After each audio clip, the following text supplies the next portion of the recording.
Mom, is that you? Don't forget to lock the doors, yelled my mom as she dashed to her car. She was late for her night shift as usual. She was a single mom who cared for 13-year-old me and my younger brother, who had recently turned 5. I closed the door behind me and headed to the living room where my brother was in his own world, immersed in his toys and imagination like any kid his age. I gave him a peck on the cheek, reminded him to stay put, and went to continue the dishes. Although it was only 6 p.m., the skies had already turned completely dark.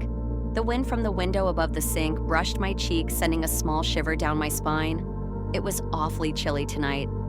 I heard my brother mumble something in the living room behind me. A few minutes went by and I heard him say, "Mama," in a soft yell. I ignored it, as it may have just been his reaction of realizing Mom had left. As I finished the dishes, I could hear my brother repeatedly calling my mom. "Mama's at work, Ben. I'm almost done," I said. I could hear his tiny footsteps walking towards me until he eventually reached me. Mama's here," he said. His little hands took mine and tried to pull me into the hallway where the rooms were. Okay, let me check," I told my brother. I slowly walked towards the rooms. "Mom? Are you here? I didn't hear you go through the front door," I yelled out. Complete silence.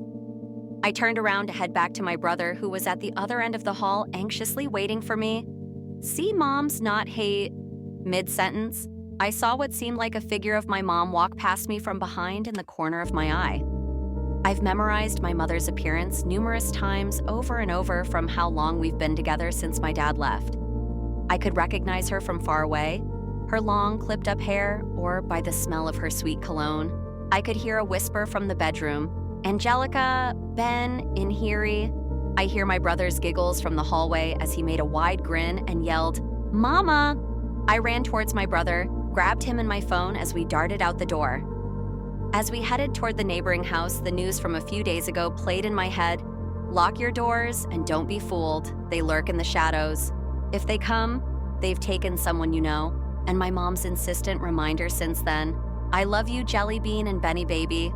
Remember that. Remember me. Remember my scent. You'll know." It echoed in my head.